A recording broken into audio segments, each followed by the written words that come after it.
There is a moment in every person's life when anxiety becomes more than a feeling. It becomes a prison.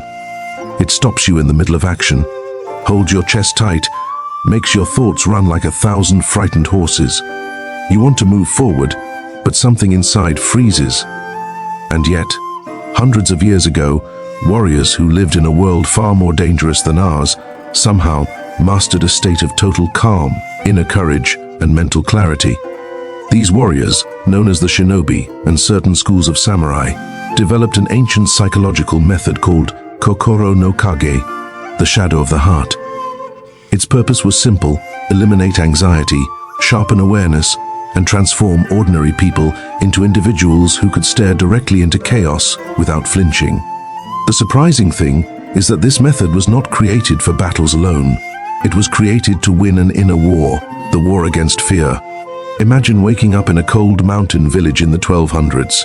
You have no technology, no entertainment, no comfort. The only thing guiding you is your mind. You hear news of bandits raiding nearby villages. The threat of starvation, disease, or sudden violence surrounds you. And yet the people who lived then did not crumble the way modern people often do under small amounts of pressure. Why? Because their training focused on strengthening something deeper than muscle or skill. It focused on reshaping the invisible dialogue happening inside the mind. They believed anxiety was not an enemy but a messenger, one that revealed where your spirit was untrained. Instead of trying to silence anxiety, they learned to face it, dissect it, and transform it. They believed courage was not a personality trait, but a practice. And the first step of that practice was learning how to see clearly what the mind does when it is afraid. When a shinobi trainee first entered the dojo, the master did not teach combat techniques. The master sat the student in front of a still pond at dawn and told them to watch their reflection. As the cold air filled their lungs, the master would say, "You can never defeat what you refuse to look at." This was the foundation of Japanese warrior psychology. Anxiety grows in the shadows of avoidance. The more you run, the more it follows. The ancient masters knew that fear loses half its power the moment you observe it without judgment. This was the first step of the method, miru kokyu, the breath of seeing. A student learned to breathe slowly, place their attention on the body, and observe the exact sensations triggered by anxiety without labeling them good or bad. They believed the body knew truths the mind was too loud to hear. With each breath, students learned, anxiety is not a command, it is a sensation. And sensations cannot control you unless you obey them. Modern science confirms something similar today, but the warriors discovered it centuries earlier. When you bring calm attention to fear, the brain's alarm center quiets. The ancient Japanese did not need brain scans to understand this. They learned it through direct experience. When you sit with the feeling, it softens. When you watch it, it dissolves. When you question it, it becomes small. Yet in our world today, most people try to escape their anxiety through distraction, entertainment, or overthinking. They feed the very monster they are trying to destroy. And this is why the ancient method feels so revolutionary now. It reminds you that courage begins with attention. The simple act of breathing deeply and watching your fear is the first strike of the sword that cuts anxiety from its roots. But this was only the beginning. The ancient method went deeper, and the next part involved something far more transformative, rewriting the internal story that gives anxiety its power. Because the warriors understood a truth that many people forget today, anxiety is not built from danger, it is built from imagination. Once a student mastered the breath of seeing, the master would guide them through the second training. Kage no Monogatari, the story of the shadow. The concept was brutally simple. Every anxious person carries a narrative in their mind that convinces them they are weak, unprepared, or in danger. This narrative is often silent, automatic, and so familiar that you forget it is only a story, not reality. The shinobi believed that anxiety was the mind forecasting failure. Courage was the mind forecasting possibility. And the difference between the two was not found in strength, but in story. To break this inner narrative, the master would instruct the student to imagine the worst-case scenario they feared. If a student feared climbing a mountain at night, the master would guide them through the imagined danger in vivid detail, the cold wind, the darkness, the possibility of slipping. Then the master would ask, "And what happens next?" The student would continue imagining, perhaps injury, perhaps pain, perhaps death. The master would again ask, "And what happens next?" This process continued until the student realized something profound. Every fear has an ending. The mind imagines endless doom only when the story is unfinished. By forcing the mind to complete the story, the fear becomes finite. And once it becomes finite, it becomes manageable. Fear loses its infinite shape and collapses into something clear and containable. The master would then ask the student to imagine the best-case scenario with equal detail, not as blind optimism but as deliberate mental training. The ancient Japanese believed the mind becomes whatever it rehearses. If you repeatedly imagine danger, anxiety becomes your default state. But if you repeatedly imagine capability, your brain begins to wire itself toward courage.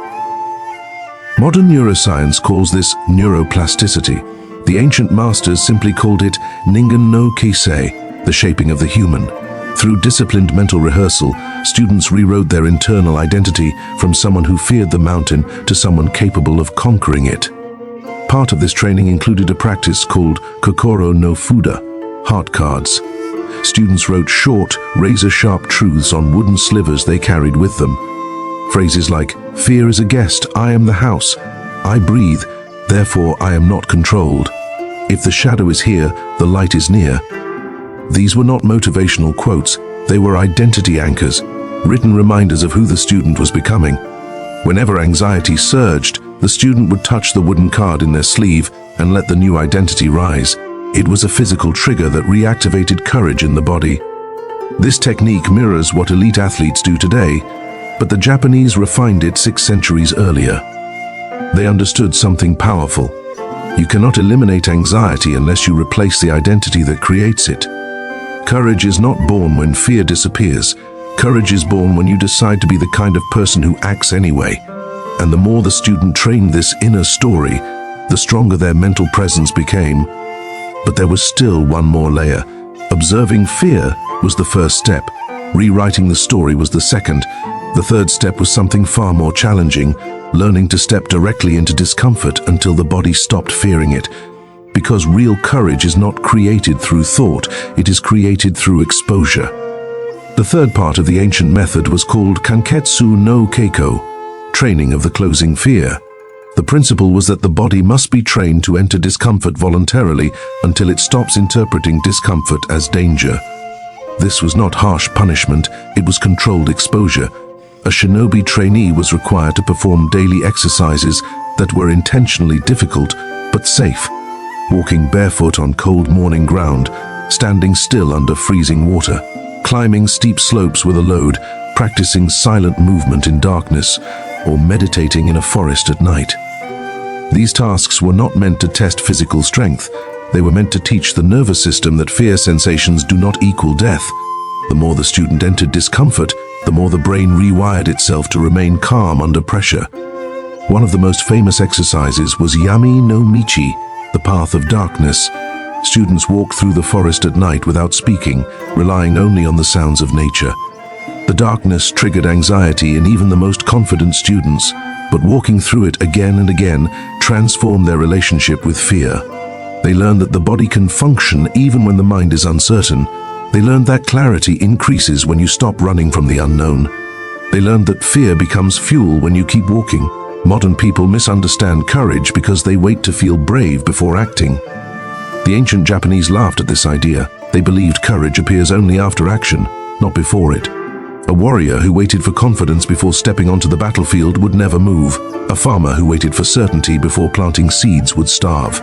A person who waits for the perfect moment never begins. Their system taught a different approach. You move first, and the courage arrives as a companion, not a guide. The nervous system adapts quickly. After repeated exposure to discomfort, the student's fear responses weakened. Their breath remained slower. Their bodies stayed grounded. Their thoughts sharpened. They began to trust themselves in situations that once created panic. This shift was so dramatic that masters used to say, "When the body ceases to tremble, the world ceases to intimidate." But this training was not about removing fear entirely. Ancient Japanese wisdom taught that fear was a form of intelligence, a signal that something matters. A warrior without fear was reckless. A warrior controlled by fear was paralyzed. The ideal state was seisei no kokoro, the calm heart, a heart capable of feeling fear but not obeying it, a heart that moves even while trembling, a heart that acknowledges danger but does not bow to it. As the student progressed, they began to experience moments of deep inner stillness, moments where fear arose and disappeared like a cloud passing in front of the moon. These moments revealed the fourth and final part of the ancient method, awakening the internal warrior spirit that lives beneath all anxiety. Because the masters believed every human being has a powerful core, stronger than fear, stronger than doubt, stronger than the mind's illusions. But to access this core, one must awaken something deeper than technique. The final stage of the ancient Japanese method was known as kokoro no kensho, the revelation of the heart. It was the moment when a student realized that courage was not something to be obtained, but something already living inside them, buried beneath fear, noise, and modern chaos. To awaken this inner state, the master guided the student into a powerful meditative process used by both shinobi and monks of the Shugendo tradition. This practice involved sitting completely still at sunrise and focusing not on breath, not on thoughts, but on a single internal question: what kind of person do I choose to be when fear appears? This question cuts deeper than it seems. Most people never ask themselves who they want to be when faced with fear. They react automatically. They let instincts, habits, and old wounds decide for them. But ancient warriors refused to be guided by the past. They lived by intention, by choice, by inner direction. And this question became the compass that shaped their behavior in stressful situations. Over time, the student learned that anxiety loses its grip when identity becomes solid. When you choose to be someone courageous, fear becomes just another experience, not a dictator. The masters believe that courage is a skill of alignment, the alignment of breath, thought, intention, and action. When these four align, a person becomes unstoppable. When misaligned, a person collapses under pressure. To strengthen this alignment, the student was instructed to visualize a future version of themselves, a version who had completed the training, who walked with calm steadiness, whose presence radiated quiet confidence. The student observed this future self in vivid detail: posture, eyes, breath, voice, movements. The more detailed the visualization, the stronger the connection. This was not imagination, it was identity construction. The student was training their mind to adopt the blueprint of courage. Finally, the warrior would perform a ritual called Ishi no Chikai, the stone oath. They would pick up a small stone, close their eyes, and make a silent promise. This promise was not to a teacher, not to a group, not to society, it was to themselves. A promise that they would no longer run from fear. A promise that they would act despite discomfort. A promise that they would not let anxiety determine the limits of their life. The stone became a symbol of their inner resolve. Some carried it for years, others buried it in places they wanted to remember. The stone oath represented the moment they took ownership of their courage. After this ritual, students were sent back into the world, not as fearless people, because fearlessness is a myth, but as individuals who understood fear deeply enough to move through it. Their anxiety no longer controlled them, because they had transformed their relationship with it. Anxiety became a signal to breathe, to watch, to step forward, to remember the identity they had chosen. Courage became a companion that walked beside them in everything they did. Imagine what your life would look like if you applied even a fraction of this method. Imagine facing situations that used to terrify you with a steady breath and an anchored mind. Imagine speaking your mind clearly, stepping into opportunities boldly, making decisions without drowning in overthinking. Imagine the version of you who acts with clarity even under stress. That version exists already. It is waiting behind the noise of anxiety. And this ancient Japanese method exists for one reason: to help you step into that version. You eliminate anxiety not by hiding from it, but by understanding it. You build courage not by waiting for it, but by practicing it. And you transform your life not by seeking comfort, but by choosing growth. This is the ancient Japanese way, and if you follow it, you will build a courage so unshakable that people around you will feel it the moment you walk into the room. If this message resonated with you, don't forget to subscribe and join our growing community of modern warriors. Your support helps create more content that strengthens the mind and elevates the spirit. Thank you for watching, and remember, courage is already inside you. Keep training, keep evolving,